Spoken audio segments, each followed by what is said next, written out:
मैंने जो महसूस किया कि मैं जंगल में सबसे ज़्यादा सुरक्षित हूँ।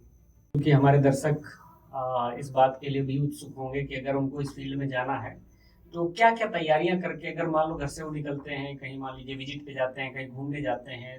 नमस्कार सर, आपका नमस्कार। न्यूज़ ताबड़तोड़ लाइव में स्वागत है।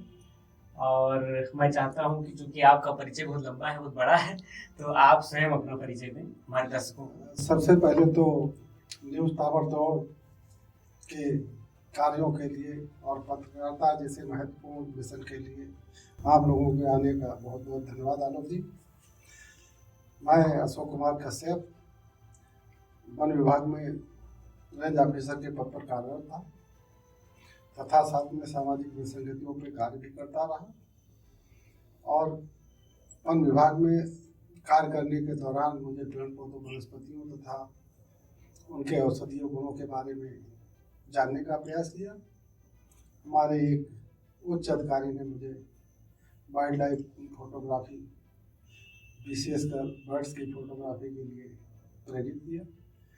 उनकी प्रेरणा से मैं वाइल्ड लाइफ फोटोग्राफर बना और वर्तमान में समाज में रिटायरमेंट होने के बाद स्वास्थ्य और शिक्षा तथा समता मूलक समाज की स्थापना के लिए कार्य कर रहा हूँ। तो सर मैं ये जानना चाह रहा हूँ, हमारे दर्शक भी जानना चाहेंगे इस बात के बारे में कि ये जो वाइल्ड फोटोग्राफी है, इसको अगर हम सरल शब्दों में आम जनमानस में बताना चाहें तो इसको किस तरीके से आइडेंटिफाई करेंगे?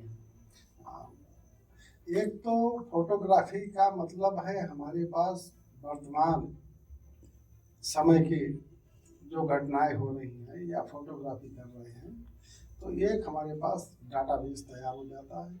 बहुत सी प्रजातियां संकटग्रस्त होकर विलुप्त हो गई हैं, जैसे 1952 में चीता विलुप्त हो गया था और ऐसी और नई नई पेड़ पौधे वनस्पतियां तथा जीव जंतु आ रहे हैं, प्रकाश में आ रहे हैं और उनका अवलेखीकरण हो जा रहा है। आने जैसे डायनासोर गायब हो गए, डोडो गायब हो गया, तो आने वाले दिनों में इसका कुछ ना कुछ मानव हित के लिए बहुत ही अच्छा भूमिका तैयार होगी। बहुत सारी इंडेंजर्ड स्पीसीज हैं जिनको मतलब आपकी फोटोग्राफी या जो कोई भी करता होगा इस फोटोग्राफी को, तो इसके माध्यम से हमको लग रहा है कि प्रकृति को सेव करने का भी एक जो है अवसर रहता है उसके पास। निश्चित जी आपका ये कथन बिल्कुल सत्य है। जी जी। बहुत सी प्रजातियां संकटग्रस्त हो गई हैं, लेकिन अब विज्ञान ने भी बहुत ज़्यादा अपनी तरक्की की है, जिसके आधार पर क्लोनल सिस्टम द्वारा कुछ और तरीकों द्वारा उनको फिर से बचाने के उपाय किए जा रहे हैं तथा जो प्रजातियां खत्म होने की कगार पर हैं या संकटग्रस्त हो गई हैं, उनके लिए ऐसा माहौल उपलब्ध कराया जा रहा है कि भविष्य में वो चीज़ें बची रहें, क्योंकि समाज के लिए किसी भी पेड़ पौधों वनस्पतियों का जीवन मानव विकास के लिए बहुत ही अच्छी भूमिका तैयार करता है। सर मेरा ये मानना है कि जैसे कि दो तरह के लोग हो सकते हैं। एक तो व्यक्तिगत तौर पे मान लेते हैं कि हम उनको एक शौक है कि फोटोग्राफी हम करते हैं, उसमें भी वाइल्ड लाइफ फोटोग्राफी करते हैं। हम आपका व्यू जानना चाह रहे हैं कि आप का जो मेन ये काम है वाइल्ड फोटोग्राफी, ये शौक है या फिर आप वास्तव में प्रकृति के लिए मतलब प्रकृति की रक्षा के लिए या प्रकृति के लिए कुछ बेहतर करना चाहते हैं ताकि प्रकृति की रक्षा भी हो सके और हमारी आने वाली जो जनरेशन्स हैं उनको जो एंडेंजर्ड स्पीसीज हैं जो विलुप्त हो रही हैं लगातार और पिछली जो हो चुकी हैं उनको बचाने में आपका प्रयास रहता है? इसमें जैसे मैं फोटोग्राफी में बहुत से बर्ड्स की और बहुत से ऐसे जो संकटग्रस्त जैसे पेंगोलिन जी, और यहाँ पर हमारे यहाँ मैंने इंडियन ग्रे वुल्फ भेड़िया जी, इनकी फोटोग्राफी की है। शायद ही किसी के पास उसके जिले में फोटोग्राफ हो जी, और ये अति संकटग्रस्त प्रजातियों में है तथा विलुप्त होने की कगार पर है और इनका संरक्षण और संवर्धन करने के लिए विशेष अभियान चलाकर कार्य करने की आवश्यकता है। जी, फोटोग्राफी से लोगों में जागरूकता आती है, लोग उसकी ओर आकर्षित होते हैं तथा उसके संरक्षण के लिए प्रयास करते हैं। जी। फिलहाल काम मैं अपने स्तर से फोटोग्राफी के साथ साथ उस सब्जेक्ट के लिए कुछ ना कुछ आर्टिकल लिखकर जागरूकता फैलाने का कार्य। अच्छा, आर्टिकल भी लिखते हैं? हाँ निश्चित, मेरे हर जीव जंतु और उसके लिए जी। मैं एक कैप्शन देता हूँ जी। और उस कैप्शन से लोग उसे सराहते हैं, पसंद करते हैं। बहुत अच्छा सर। जैसे कि मैंने देखा, मान लीजिए जैसे आप फोटोग्राफी करने जाते हैं, वाइल्ड लाइफ फोटोग्राफी, चूंकि तो आपको वन क्षेत्र में जाना पड़ता होगा, और वन क्षेत्र में तो ऐसे भी जीव हैं जो जिससे मानवों को खतरा है और मानवों से जीवों को खतरा है। तो कभी ऐसी भी स्थिति उत्पन्न हुई कि आपने फोटोग्राफी के लिए आप वहाँ गए और आपने अपनी पोजीशन बनाई फोटो खींचने के लिए, और आपका जीवन संकट में हो गया हो उस समय? कभी ऐसी कोई घटना? मैंने अब तक की आयु में मुझे जो वाइल्ड लाइफ फोटोग्राफी या जंगल सेवा के दौरान जी, मैंने जो महसूस किया कि मैं जंगल में सबसे ज्यादा सुरक्षित हूँ। तो नई बात है एकदम? बिल्कुल नई बात नहीं है, ये यथार्थ बात है। अगर कहीं जंगल में कोई टाइगर मैन ईटर हो गया है जी, वहाँ पर पता चल जाता है, वहाँ पर सावधानी रखने की आवश्यकता है। लेकिन दुधवा जैसे नेशनल पार्क में जी, हजारों लोग कार्य करते हैं, कभी साल में शायद ही कोई एक दो घटनाएं, वो भी भूलवश या मान लापरवाही बस या जानवर की टेरिटरी में अनावश्यक हस्तक्षेप की वजह करने से। के कारण हो जाती है।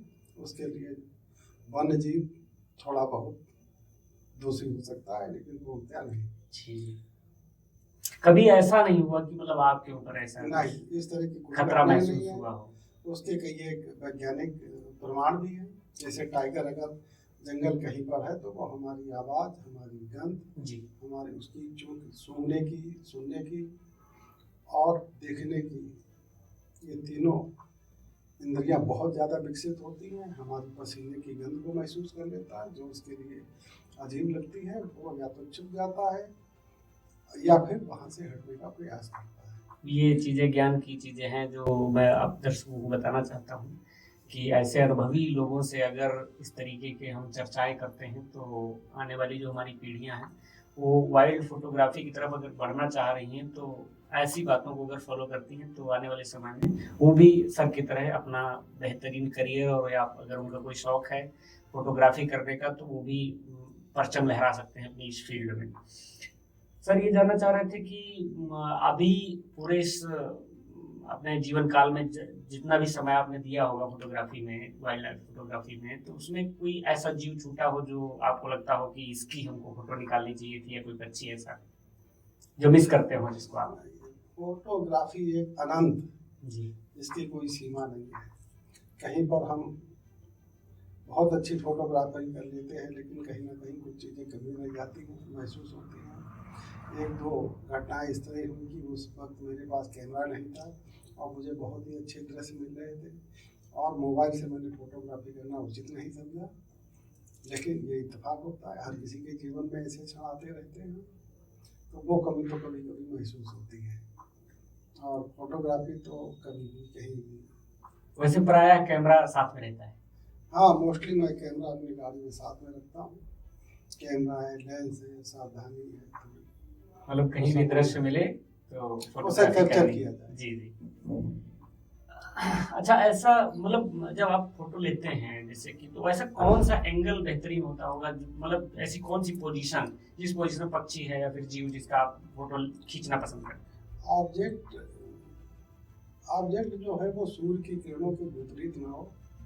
मतलब है हमारी पीठ अगर सूर्य की तरफ है जी, तो उसमें फोटोग्राफी थोड़ी अच्छी मानी जाती है।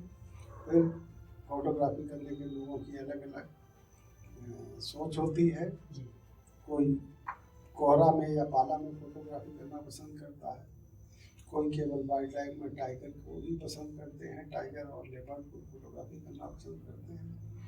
मैं बर्ड्स की फोटोग्राफी को ज़्यादा महत्व देता हूँ। उसके बाद जो भी जीव मुझे मिलते हैं तो वो मेरे लिए बोनस होता है, लेकिन ज़रूरत से ज़्यादा मिल जाते हैं। अच्छा सर, पूरे जीवन काल में सबसे पसंदीदा कोई स्थान बताइए जहाँ पर आपको फोटोग्राफी करते हो सबसे अच्छा लगे। ऐसा यह प्रश्न पूछा गया है कि जवाब देना सोच समझ के जवाब देने की आवश्यकता है। हमारे यहाँ चारों ऋतुओं में कभी भी फोटोग्राफी करने का अलग अलग चार्म होता है। उसके अलावा 9 एग्रो क्लाइमेटिक जोन है। उन एग्रो क्लाइमेटिक जोन में अलग अलग तरह की जीव जंतु और वनस्पतियाँ पाई जाती हैं, तो सभी की फोटोग्राफी अलग अलग हो जाती है। मई जून में दक्षिण भारत से बर्ड्स आ जाती हैं और विंटर में माइग्रेटरी बर्ड्स आ जाती हैं। तो लगभग सभी चीज़ें किसी भी ऋतु में कभी कहीं भी किसी भी स्थान पे जी हाँ अच्छी फोटोग्राफी हो सकती है। हो सकती है। तो अब सर इसी कड़ी में जिसे हम जानना चाहेंगे, क्योंकि हमारे दर्शक इस बात के लिए भी उत्सुक होंगे कि अगर उनको इस फील्ड में जाना है तो क्या क्या तैयारियां करके, अगर मान लो घर से वो निकलते हैं, कहीं मान लीजिए विजिट पे जाते हैं, कहीं घूमने जाते हैं, तो क्योंकि घूमने के दौरान भी फोटोग्राफी करना चाहते हैं, तो किन किन चीज़ों को मतलब ध्यान रखते घर से लेके चलना है और किन किन बातों का भी ध्यान रखना है? जो लोग वनों से लगाव रखते हैं, जीव जंतुओं से लगाव रखते हैं, उन्हें काफ़ी सामान्य जानकारियाँ तो उनके पास होती ही हैं, लेकिन फिर भी वाइल्ड लाइफ फोटोग्राफी में आप वन क्षेत्र के अंतर्गत कोई भी ऐसा कार्य ना करें कि जिसके जीवों के ऊपर उसकी प्रक्रिया गलत हो। आप अपना नेचर को अपने हिसाब से कार्य करने दीजिए तथा आप उसी मध्य धैर्य के साथ फोटोग्राफी करेंगे तो उसमें दोनों के लिए सुविधा नेचुरलिटी रहेगी। हाँ, जैसे फ्लैश लाइट का उपयोग है या कोई शोर है या किसी जीव जंतु की आवाज़ निकाल कर उसे आकर्षित करने का प्रयास ना करें। वन विभाग के नियमों का उल्लंघन अक्षर सा पालन करें। फोटोग्राफी का मजा आएगा और लोग आत्मसंतुष्ट भी होंगे कि आदमी ने नेचर के साथ अच्छा व्यवहार किया। लाइफ में कोई ऐसा फेमस वाइल्ड लाइफ फोटोग्राफर जिसने आपको प्रेरणा दी हो? हाँ, धर्मान एक अच्छे फोटोग्राफर हैं और उसके अलावा तो एक और फोटोग्राफर है जो इसमें बहुत अच्छा कार्य कर रहे हैं, विश्व प्रसिद्ध फोटोग्राफर हैं। उन लोगों की फोटो से थोड़ी बहुत अनुभव मिलता है जी और बहुत कुछ सीखने को मिलता है जी। अच्छा सर, आपके द्वारा जो अब तक तस्वीरें ली गई हैं, मुझे लगता है 20 साल तो हो गए हम लगभग इस क्षेत्र में आपको। हाँ, नहीं जी, मैं हाई स्कूल में पढ़ता था तब से मैं फोटोग्राफी तो नहीं, लेकिन मैं कैमरा हैंडल करना सीख गया था। क्लिक थर्ड लिया, फिर लुटा सेकंड लिया, यस का इलेक्ट्रो, यस का 35। बहुत पुरानी बात है, बहुत पुरानी। हाई स्कूल लगभग ये बात है 77 की, 1977 1977 की है, लगभग 40 साल से भी अधिक। हाँ हाँ लगभग, अरे पर्याप्त हो गए हैं 40 साल से भी अधिक हो गए हैं। फिर उसके बाद पेंटेक्स 50 mm जी, और अब तो नए एडवांस कैमरे, टेक्नोलॉजी आ गई है, बहुत सस्ती है, जितनी चाहे फोटोग्राफी कीजिए। आप तो सुविधाएं इतनी ज़्यादा हैं, आपके पास संसाधन होने चाहिए, क्षमता होनी चाहिए फोटोग्राफी में काफ़ी कुछ। तो सर जो हमने अब तक संग्रह किया होगा 40-45 वर्षों में, तो कभी पत्रिकाओं में या फिर कभी जो है किसी समाचार पत्र में या फिर कोई पुरस्कार, तो उसकी भी चर्चा हमारे दर्शकों से करेंगे। एक तो वाइल्ड लाइफ फोटोग्राफी में एक बार रेलवे ट्रैक पे मेरे बच्चे ने टाइगर का फोटो निकाला था, वो शायद इंडिया में पहला और आखिरी होगा। उसे नेचर इन फोकस द्वारा 50,000 रुपए का पुरस्कार तथा 7 दिन की विजिट भरतपुर सेंचुरी में करवाई गई है। और हम लोगों के जो फोटोग्राफ्स हैं, वन विभाग की काफी टेबल बुक 2016-2018 में मेरे पर्याप्त फोटो छपे हैं, प्रकाशित हुए। हाँ जी, और यूपी टूरिज्म में भी और स्थानीय समाचार पत्रों विशेषकर अमर उजाला में प्रायः प्रकाशित होते रहते हैं। हाँ, फोटो प्रकाशित होते रहते हैं। अभी भी बहुत से लोगों ने कैलेंडर बनवाने के लिए हमसे फोटो मांगे गए थे, हमारे द्वारा उन्हें उपलब्ध कराए गए। जी, लास्ट में सर आपसे हम ये हमारे दर्शकों के लिए जानना चाहेंगे कि क्या नए जो हमारे फोटोग्राफर आना चाह रहे हैं इस फील्ड में, उनको सुझाव जो बेहतर हो, उनके जितने संसाधन हो उन्हीं के ऊपर फोटोग्राफी करने का कार्य करें। और फोटोग्राफी एक धैर्य, समय बहुत ज़्यादा लगता है और लोगों से, अच्छे लोगों से अनुभव लें जी। और उसके आधार पे अपना कार्य करते रहें। हमारे साथ कोई भी इस तरह के वाइल्ड लाइफ फोटोग्राफर जानकारी के लिए या मुझे सुझाव जिन्हें चाहिए होंगे मैं उन्हें उपलब्ध कराता रहूँगा। ओके सर, आपका बहुत बहुत धन्यवाद, आप हमारे चैनल पर आए और आपने इतना अपना कीमती समय दिया, इसके लिए हमारे दर्शकों की तरफ बहुत से बहुत धन्यवाद आलोक जी, आपको और आपकी टीम के लिए। कृपया पर्यावरण के लिए और वन्य जीवों की रक्षा के लिए आप लोग काम करते रहें।